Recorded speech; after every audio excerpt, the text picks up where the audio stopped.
Hey guys, what's up? Welcome back to Welcome back to the Ask Project. Actually, this is SoundBoard here with Jade Spooner, but first of all, roll the intro. Welcome to the Ask Project.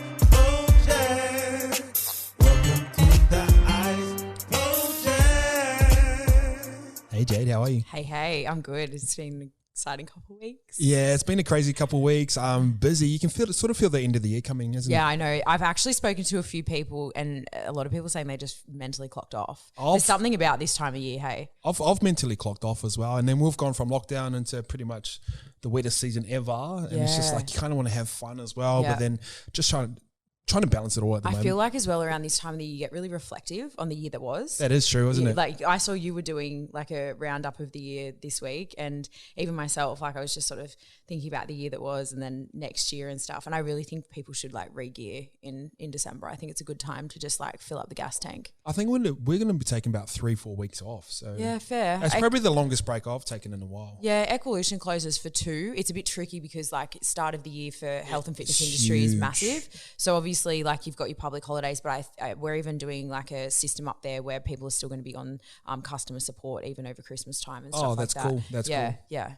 Even like New Year's resolutions coming through. Do you believe in resolutions and stuff like that? I actually do. I like them too. I love it. A fresh leaf, like just a turned page. And I reckon that the New Year's is a really good opportunity to do it. Do you know what's weird? Say, be like the 26th of December, like, I'm fucked. I'm drained from the year. Yep. Get to the 3rd of Jan, you're like, I feel like a new person. You really it's do. only a week apart. Mindful so though, you usually party yourself out. that last week of December, you got no choice but to like regroup in January and get your life together. You've been partying a little bit lately? No, been good? No, I've been quite good. Yeah, I've been really good. I feel really focused and clear. I ran a marathon on the weekend. An actual marathon? I ran 42. Thank you. If any entrepreneurs out there are wanting to sharpen their mind, do a marathon. I swear it will exercise parts of your brain you didn't even know you had. Yeah. It was tough. It was really tough. So no, I've been really, just deep into like health and fitness at the moment, which is really good. Started a run club each Sunday morning. I saw that. That's cool. Yeah, in Coogee. So, I mean, that gives me no choice but to be there. I've been there in all ways and shapes and forms on a Sunday morning. What's the worst state you've rocked up in? No sleep. Done 10K. Yeah. I've seen you no sleep. You operate all right. Yeah, I'm sweet. It's not a problem. I used to not sleep when I was under stress at Ecolution. Like I just don't sleep in general. I'm a simmy. Sometimes Simmy and I used to talk in the middle of the night. Yeah. He used to be like, you up? Yes, I am. He knows I don't sleep. He missed me today. He goes, hey bro, can I come to Goldie with you for Christmas and that? And I was like, bro, I don't think I want to be around you for 2 weeks. I just need a break. Let me breathe. Yeah. Let me breathe. That's really funny. Yeah. Good. He goes, babe, I'm already in holiday mode. I'm different on holiday mode. And I'm like, fuck. Simmy, you've been in holiday mode for 2021. All right, so today's topic, we're going to be talking about how to increase revenue. Was this based off the back of my story yesterday? Or a little bit? Or? Well, I know. This is my most common question. Whenever I do Q&As, people just want to know how to make more money. And it's funny because like... It's a good question It's to like, ask. duh. But actually there is so many ways to make more revenue. So yeah, I thought it'd be a good one to kick off today. All right, so we've put together a little list in about 30 seconds this morning. So we're going to start from top to bottom and we'll just start rambling back and forth. So how important? So I think, so when we spoke about how to increase revenue, we sort of saw it like a tree branch trunk, with leaves, fruits, etc. Yep. So let's start with like the stump. So this is, I feel like, the most important part of your business, and that's what's happening in the now, the internals. Yep. So I feel like looking at your staff. So firstly, are they working to the best of their capabilities, both in their own productivity and also in their workflow as well? So I think sometimes, like with us at Ecolution, there was a point in time where we were doing everything so heavily manually. So looking at, the ways that we were doing things in terms of a process and saying, is this the most efficient way of doing it? Are we getting the best out of our staff? Is it the best for them and their workflow? And then also, are you just laughing because you're like, what's our workflow? No, literally, me and Luke have been talking about this morning. So the timing of this podcast is perfect. Yeah, you're going to be just like taking these little secret notes in the corner. Yeah. No, but truly, like you have to. Everyone is part of the conveyor belt, right? And if there's a weak link, it definitely can like domino effect throughout the whole business. So I think optimizing the staff in their processes is one thing, but then also looking after the staff, and we spoke about HR, is another. I think if there was one thing that I could go back and change and do differently in my time at Ecolution, I definitely would have paid way more attention to the well-being element of the culture and sort of just incorporated like more emphasis on mental health, physical health, and made my staff really healthy, and then made that a priority. I've noticed this in football as well, and a lot of the great coaches, they sort of like make sure your personal life is sorted first, and off the back of that, once you know that they care, you actually want to be productive for that person and towards the team as well. Yeah, and so it just makes sense, doesn't it? Yeah, and when we're talking about, you know, the efficiency and the productivity of the staff, this goes for the leadership as well. So it comes from the top down, right? So you know, so we're looking after everyone but going home and crying. Yeah, exactly. And like and not eating and not sleeping and like partying on the weekends, you know. So it's all a bit of a domino effect. So I think when you think about making revenue, a lot of people think like, what can you do to make a quick buck? But you've got to think about the whole, like everything in the grand scheme of things as a whole, and that is a really important and fundamental part of the business. And like a different side of it as well is like sometimes I've felt this sometimes where, like say someone like Lukey who's sort of behind here now, he deserves a lot more and he will get a lot more, and we're probably not in a point where we can say him, but it's been open with that communication. Yeah, communication. Because if he come to me and go, I deserve X, I'd probably go, yeah, you actually do deserve that. But then I think some people have ego about that and go, oh, I'll get rid of you and get someone else because this is my business. You'd be nothing without me. But it's better off giving them what they deserve, or even more than what they deserve, and a pathway of where they're going to be in the future. And you get a better worker anyway. And if you piss off your staff, right, retraining, rehiring, that costs you time, it costs you money, and you might not get, you know, the best of what you just previously lost. There's nothing like, you know, regretting losing a staff member all for ego. So I would say actionables on this is, you know, look at the work culture, the company culture, and ensure that there's, you know, things in there that might not necessarily directly lead to revenue increase, but they're leading to a happy team. Have conversations on a regular basis. That's something that I failed at. I'm the first to admit. I really in my last company, and I will not do it in my next one, is just letting the bigger things that I thought were bigger things at the time, the stresses, the, you know, the big money decisions, all that kind of stuff, just get the better of me. And like you get a sort of tunnel vision when you're on a vision direction, like you're just channeling towards this vision. Oh, well, yeah. And I like one thing I heard Gary Vee say not too long ago was like, as a boss, you don't want to be passing on the stresses down to your and like if you've got parents and stuff, sometimes, you know, when there's tension in and around the home, you can just sense it and they can pick up on that. And with that as well, and like I used to go to like boys, like honestly, like sometimes like I've got to figure out how to pay like 150K like invoice off and I don't want to be worried about like a bit of gossip and thing. And I remember passing that on to Lukey one time, and then Geordie bomb goes off. So he starts to carry the stress because I'm not there as well. So that wasn't good by me either. Well, I feel like I'm a very independent worker. So I used to get, you know, I took care of all the branding and marketing with Equalition, which was like a really, really big job. Essentially, it's like the voice and the look, the feel, the everything of the brand. Yeah. And I used to have a task list, just like how you do things. You write it down, you go for it. I used to sit in my office and I just used to go. And I used to sometimes work better from home because I find I love the girls and I would like just talk way too much and just wander down here a few too many times and stuff like that. But when I get in my zone, I'm in a zone, and it's hard to then consider what's happening outside of that. You can get on a little bit of like a downward spiral of just getting too tunnel vision focused on your tasks. But I think a really important part of leadership and taking care of your team is having those conversations on a regular basis, even if it's not you and it's maybe like HR or something. Well, actually, Lukey brought up a good point yesterday that we'll probably get you in to do a few little staff chats because we do them like every 2-3 weeks. But off the back of that, and anyone can testify, like we talked about leadership and we can get everyone in a certain direction, and I feel like I'm really good at that.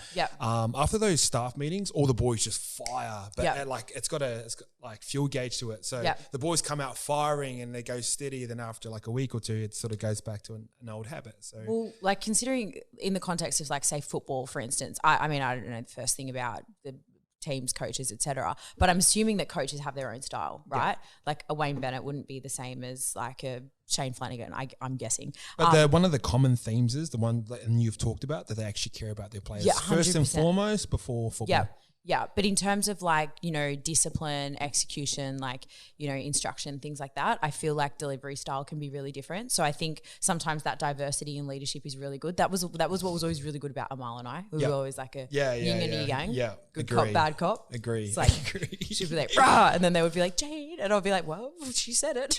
This is a self-awareness chat. Because get me on a bad day and I come through swinging, and then obviously we make content all around it. So like a lot of people think sometimes like, I'm hard on the board. Yeah, it's funny. And like, that's just our style of, but like a lot of people don't see the other side unless they're part of the, I might just start posting some of our stuff. Your self-awareness this year though has really grown. Like we just have to, like we've gone from me and last year you're to a bit like 8 people. And then this year you've really just like been like, okay, I fucked up. It's like, it's like an ego check every single day. It is. You've got to drop it. You can't, like in business, it's carrying an ego is like carrying an extra burden. You can't. But me and you wake up in the morning like, fuck, we're going to kill it. Like, yeah, and then like, so I just honestly think I'm going to kill it in a lot of things in life, and I'm wrong. Some people misjudge it for arrogance, but I think that in leadership, I can see why I get called arrogant as well. Yeah, I got called smug the other day too, which I saw that. Yeah, that was a bit of a giggle. It's funny because you brush it off, but I know it I know it gets to you. No, it doesn't. It doesn't get to me.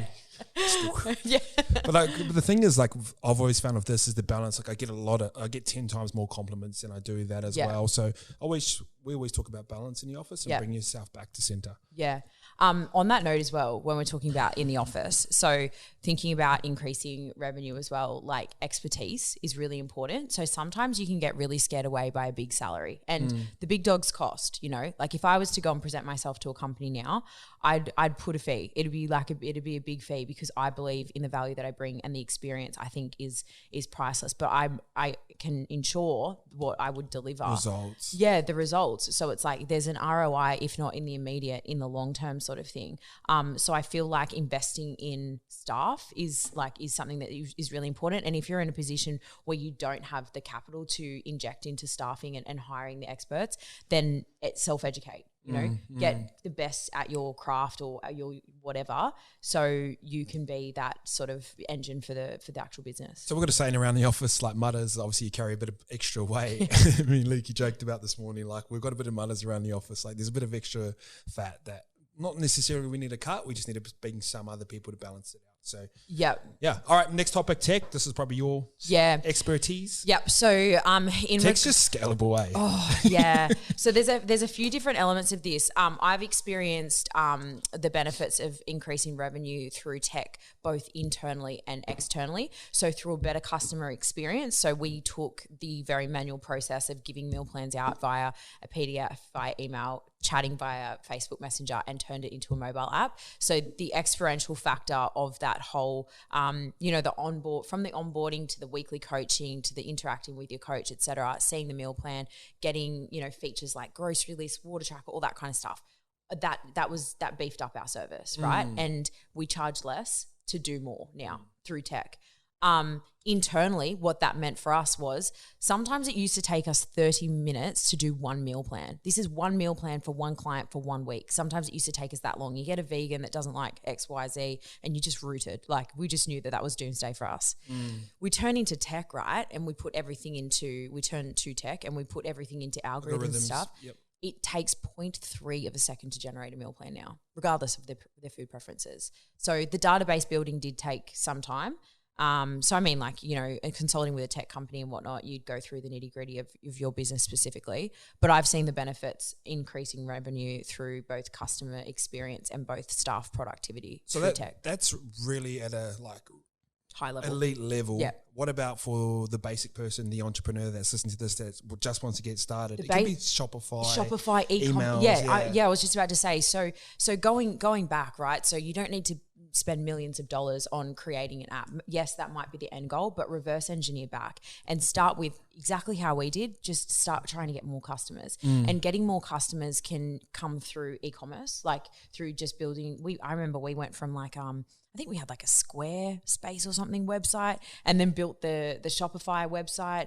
And then off the back end of that as well, we created an email list and we did weekly EDMs. You can just use something like MailChimp. Yeah. And again, going back to if we're just working with a bare minimum budget, self-educate.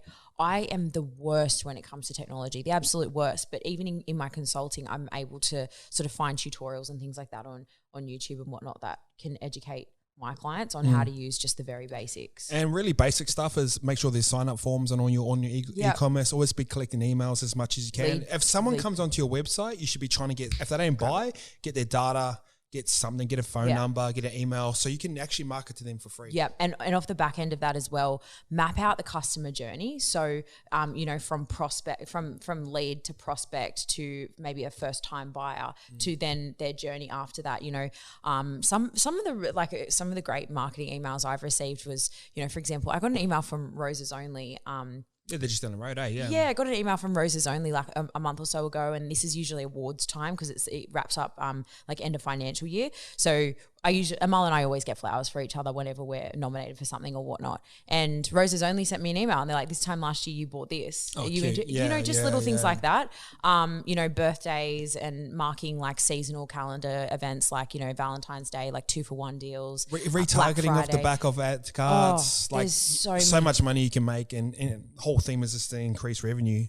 One thing I've learned since I've I was going to say retired, resigned from Ecolution and have gone independently consulting is I freaking love e-commerce. I love e-commerce. It's the dream. It's the dream. It is, and it is a formula. There is not one business that doesn't apply to. Like there is like a really timeless formula that you can sort of nurture businesses and grow them and it can be done through them, and you don't even need staff. Shopify makes things so easy. Oh, so easy, and that's why they're worth what's that? Do you still control yours, or do you have a company that does? No, I do. It's you personally. Do you guys have a company? Yeah, we've had all of our tech built as like package deal. It's like I think we're at the point where we'll probably want to level up our website because it's still a little bit ghetto. Yep.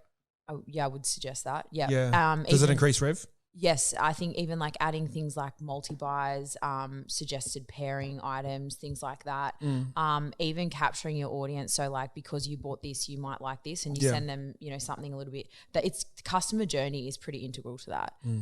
I reckon you could just look into an e-commerce business and just like rip it apart. One of the best ones I've seen was actually brought to my attention from a consulting client I have. They're called Phrase. My clients are called Phrase Skincare. They're a couple of country boys that are just about to launch a men's face mask. Yep. Anyway, they actually showed... Is that a shout out or what? Oh, a little bit of a shameless plug. They actually showed me one of their competitors that is doing quite well in the space. It's called Disco, and it's an American e-commerce skincare company, and everything about it. I even showed it to Body Science when I was doing marketing for them as like a really optimal e-commerce model, because what they do is they give the option to do a one-off buy, and if you do that one-off buy, they give the option to add another for, buy more, save more type model.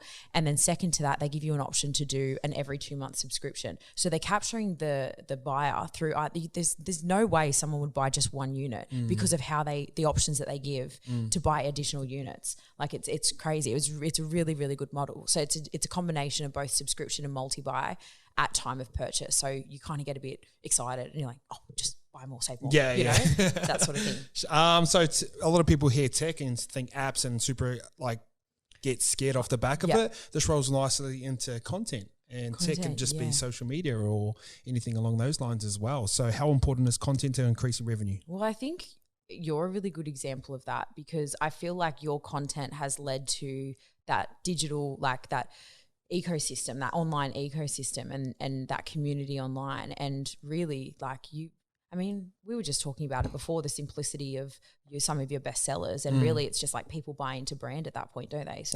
So that's what content I it's so funny. Like I look at you guys and I've really, obviously we all have like a friendship and everything like that. So I've really invested into the brand and I really, really support it. But even myself, like I get excited for, grousing a few reds every week and stuff like that. And like, you can imagine I'm just one person and I'm, female, I'm not even likely your target market. But yeah, you build out through content and you kind of reverse engineer to product selling, really. Yeah. And like a big thing about content for us is just value. Like what value can you entertain or educate someone? Yeah. You got a pretty good chance of them. Well, you've definitely done some entertaining as of late, haven't you? Yeah. Been a lot happening in this joint. Oh, crazy. Honestly, it's crazy. Like we document a fuckload of things in this company. Yeah. But I reckon still 40% of it's still behind closed doors. And Well, how do you feel about that? I said this to one of the boys. If we had a reality TV show of all the drama that actually goes on, that actually happens, it'd be crazy. Because so many people ask me if things are staged. Like they're like, "Oh, did the boys they set that up?" And I'm like, honestly, ICE would like be blessed if they were staged, but that's all real deal shit. Like when they're all losing their minds, like that's proper. This is happening. It's actually happening. And I think it's important to document because like a lot of people go to me, "Oh, you're mean on semi and stuff like that." But I just really want to document the full version of it because if you think about it, like we're pretty good at content, and if I really wanted to, I could manipulate that content where I look like the man all the time. Hey guys, let's do this. It's all positive and roll it into a B-roll slow-mo and walking out with Caleb with music. Like I could manufacture that easily. But it's not you. It's not real. It's not business. It's not life. No. We have bad days. The boys fight. We fight. Like this. Even yesterday, you when you were talking about closing out this year and you were weighing up some numbers and goals and like you were like, I just think I can do better. Like that sort of transparency. You could be like, fucking kill a year for YKTR, but like you weren't.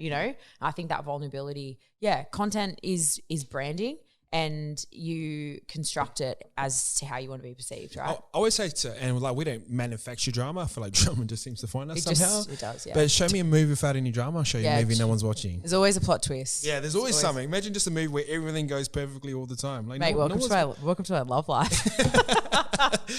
There's always a little bit of drama in there. Yeah. I just think that's just the way it is. Yeah, I agree with that. All right, next part, optimizing.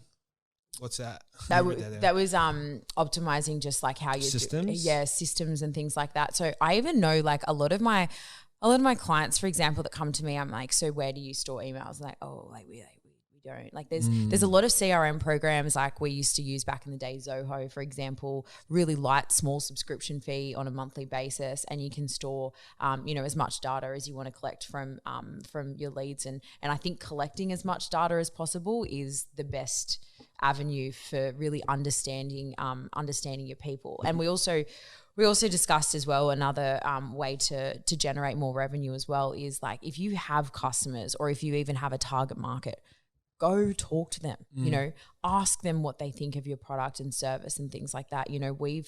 We've faced some really harsh criticisms in all of our tech transitions at Ecolution, and we've had OGs that have been with us for like 6 or 7 years, and they've been like, this is shit house, that is shit house. And we're like, listen.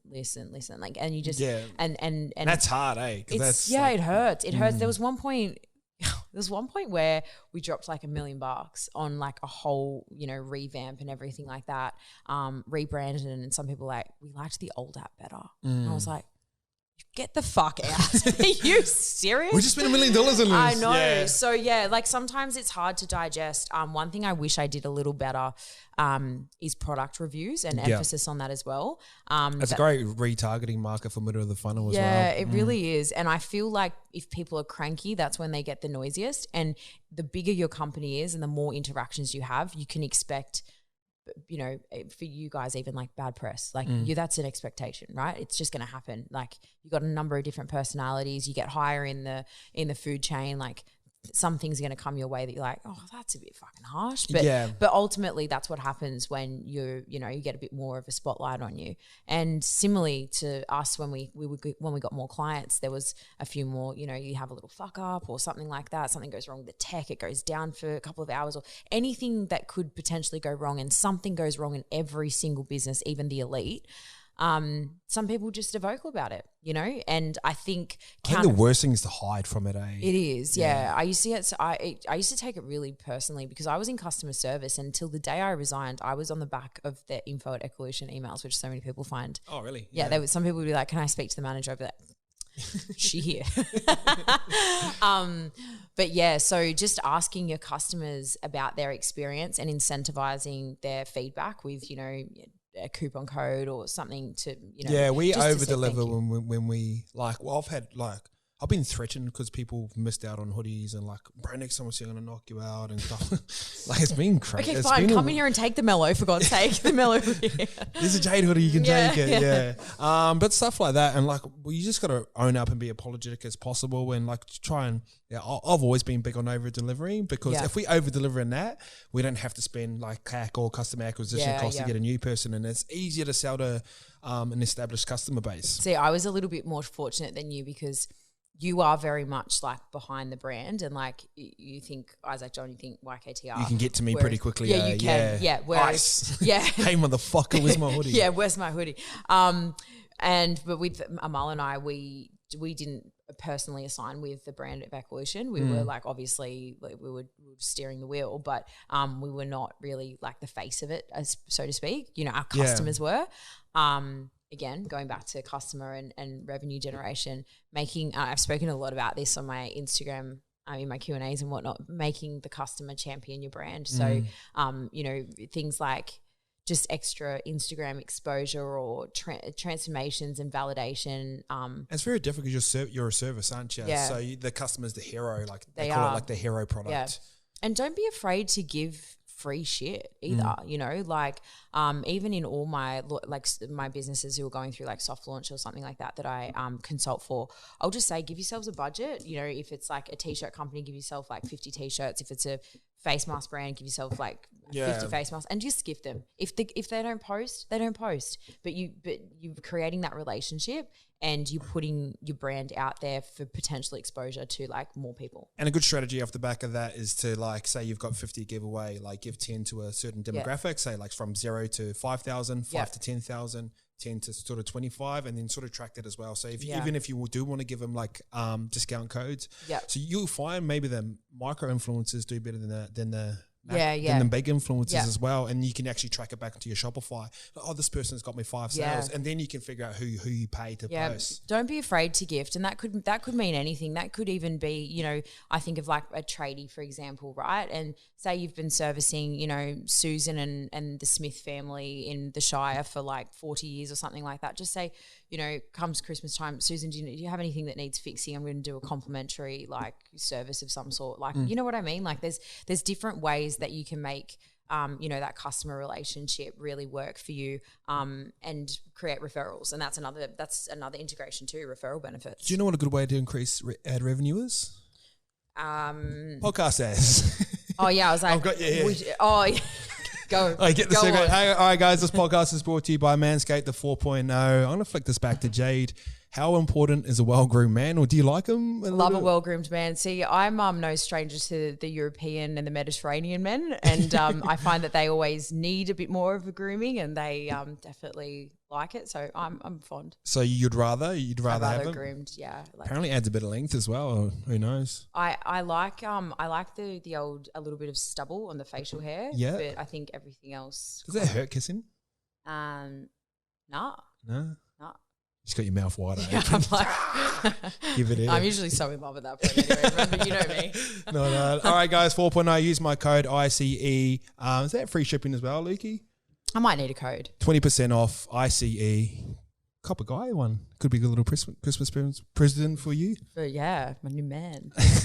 All right, back into it. HR, we sort of touched on that already, but just want to sort of give a like over the top run of that and how important your biggest regret is not spending more time. Yeah. So whether you have even like just like, you know, a culture leader or something that is in the team that is someone that, you know, people can trust. Another thing you can do is there's a lot of wellbeing companies that you pay a monthly subscription to, and your company can get access to like a counselor or something like that your staff can, you know, just interact with on a monthly basis. Shit, we might need that. Yeah. No, but seriously, there's going on here. Well-being is like such a huge factor for culture these days, and a lot of even the fast-moving tech companies are moving into like just a much more non-conventional style workplace, and it's all built around just like mental and physical wellness of your staff. So that's really huge. Yeah, that's awesome. All right, e-commerce we've sort of touched on. So let's say costs. People don't really dive into cost too much, and I'm like that as well. We've been grateful where we've always sort of had sales that sort of floated the business as well. When I've really looked into it, I was like, shit, we could be saving a lot of money here. Yeah. So one of the best ways to increase revenue is to decrease your costs. Yeah, it's funny you say that because we had that chat with our accountant at the end of last year. We kind of he was like, girls, you're just spending so much money on tech. Like it's getting a bit ridiculous. So this year the goal was to bring it all in-house. So that, I mean, obviously we're talking like a bigger scale type thing here, but like you can actually reduce costs, and even like through, if you're using an agency or something for, you know, your ad management or something, like learn, you know, or even your content management. There's some, I've got businesses in that I'm consulting that are paying like monthly retainers to get like 4 posts done a week. Like you can learn and Photoshop that shit and like Easily. Yeah, Canva. Yeah, Get on 100%. Canva. So I think reducing cost is good. One thing I was sort of really focused on is like when we look at YKTR as a whole, actually 82% of our sales is hoodies and t-shirts as well. So not always trying to like, oh, I wish we could make cooler shorts or cooler pants. It's like Macca's probably sell Big Macs, but they still have those things on the side, like the salad that's going to please the apple slices that no one's fucking even touching. Yeah. So it's like, all right, where is our core business and how can we build this? And then spend more money on that. And then obviously you get more quantities, and this is product based as well. You get economies of scale. So if you're making 100 hoodies, if you go on to make 500, that should be at a cheaper rate as well. Do you feel like you've done a lot of that discovery this year? This year, yeah. You know, it's funny because the more customers you have, the more feedback you get, and the more like quantifiable your data is to be able to say, okay, this hoodie you sold in like hundreds or something, and then versus this one that's sold in dozens. Like it's important still to show range as well, but like make sure the quantity of numbers is in the right place. So what have you taken from that discovery process? Is it simplicity is bliss for you guys? Yeah, we talked about that before. So anything that's core branded as YKTR flies for us. If we try to move away from that too much, it's like, you know what I mean? It's what you should do for a post at the end of the year. You should do like just just like your Twitter, like the question sentence type thing, and just say what was your favorite piece of the year. It'd be interesting to see what the community like what they do. I reckon it was. And it'd be interesting if it backs up with the data as well. Yeah, but like data doesn't lie. Numbers don't lie. Numbers don't lie. And sometimes it is confronting when you don't look at your numbers. It's like when you're out of shape and you have to stand on their scales for the first time and look down. And you're like, fuck. I thought I was like, I lost myself. So it's like that. But once you dive into it and lean into it and face it head on, you just feel lighter afterwards. I felt lighter yesterday. And if you also be really in touch with your data and your analytics. So this goes for like Google Analytics or your Shopify dashboard data or Stripe sales or something, whatever. But just be really in touch with them, because you can even, you know, start to work on even like incremental revenue increases, like for example, increasing cart value. Like how are you going to increase a cart value? I was actually going to swing back to that then. Yeah. So let's go on that. Too much.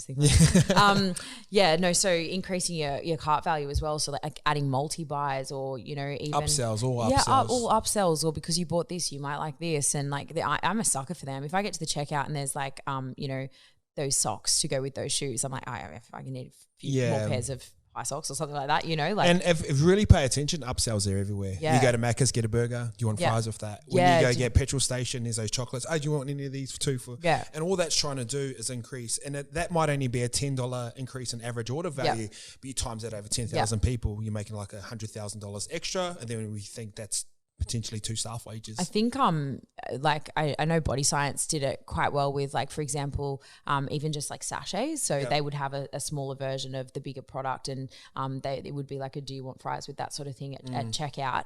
And whilst the product itself wasn't hugely it wasn't, the margin wasn't huge on it because it was like a small sale product.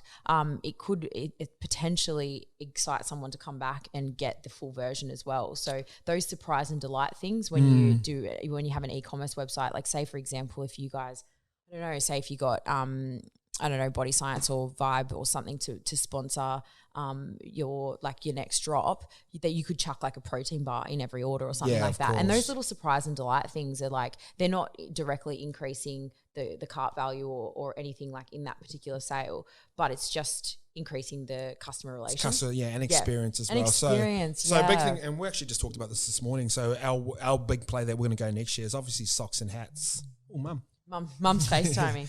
As those socks and hats as well. So as you will see us roll into next year, a lot of our upsells are going to be into socks and hats, which can really increase cart value as well. And basic stuff like stickers. Like people hit us up for stickers all the time. I know. I've seen. We won't tell that story. Yeah, I know. I've seen a few YKTR stickers left, right, and center lately. Yeah, it's good. It's good marketing. But yeah, no, it just creates a better experience. It's a bit of fun. It's like, oh, there's a nice touch. Yeah, like, it's thoughtful. Yeah, I actually suggested, so one of my consulting clients, they're called Sweet Splits and they're a cookie company. They do this big New York style. Are you paying for these shout outs? Yeah, sorry. I've said a few today. They're these big New York style cookies, right? Yum. And so I said to them, they're redesigning their boxes and they've got like 10,000 to get rid of in the next like sort of quarter type thing. And then when they're doing their reorder, I said, why don't you do something where like the back of the box is almost like you take the Instagram photo and it's framed, so you've got like the hashtag and everything like that, because like when people open the box, that's usually what they pan and put on Instagram. I said, let's design the box so it's grammable, so just like experiential things like that then will then it will then lead to more content online, better customer experience. They think it's a bit of fun, like it's like when you go to a cafe, get bacon and eggs, and it's about 14 flowers on the top of it. It just makes you want to take a photo. It's just so wipe true. it all off. So true. Like, hey, do you know what? Really interesting. Have you been to Bistecca, the steak joint in? No, but you recommended it. I really want to go. It's elite. But one of the cool marketing things about it is you're not allowed to take your phone in there. I know. Corey told me that actually. Yeah. So we've done that, and then I thought he was lying. He didn't write back to a message that I can't take a phone in there. I was like, oh. Yeah, you actually can't. So, and then normally when you have something of that great of an experience, you want to take a photo. But because I was, and and you're big on the content. Don't mind putting up a story. Don't mind a good steak photo as well. Yeah, but after that, I just want to tell everyone about it. So it's that little interesting thing. No, you did say that was a really good experience, and just like good food and stuff as well. Yeah, the Sydney ciders. Yeah. Recommendation for the old festive season. Turn into a food. No, you can't even get in. You can't get in anywhere at the moment. Like, we're going to be having bloody fish and chips on Bondi Beach. We're going this summer. Be $25 for a fucking. Oh, it might not be too bad. Mellow and sassy. Probably to get the leftovers. Sounds like a date. Yeah, it does actually. All right. Anything else you can think of? We've covered all the topics there. There's plenty of value in there. Referrals and the only other thing I wanted to say was that's word of mouth. What we were just talking about. Yeah, referral benefits and also loyalty incentives as well. So what you guys have done, for example, with like Doozy Club and stuff, just like really tight knitting your. I think actually Jade Up do it too. Like I think they've got. Like an elite category where they've got like a vault system where if you spend over like $500, they've got a high average order value. If you spend over $500, it unlocks this vault that only people who spend that can get into. It's I know. mad. Yeah. I heard that. About Sounds cool. I'm like, shit, that's cool. We should get the boys on and do a soundboard with them. Yeah, I've been doing one with Paco for a while. Yeah. He's been cranking. He's been working hard. Yeah, I dig the boys. Like same thing as they've nailed their marketing. They have for their demographic. They love it. Yeah. Yeah. Nice cars, boys just cruising around and G-Wagons and shit. Fuck, they look cool. Yeah, sounds like a mole. All right, Jay, thanks for jumping on. Thanks for having me. This is a goodie. Can we sneak one in before Chrissy? Yeah, 100. Yeah. Any guys, topics you guys want us to talk about, either comment down below or hit me or Jade up on Instagram. Slide in our DMs. Yeah, nothing dodgy YKT. Oh, no, Joe, they don't hold back. I'm used to it now. Grateful. All All right, thanks for jumping on. Thanks, fellas.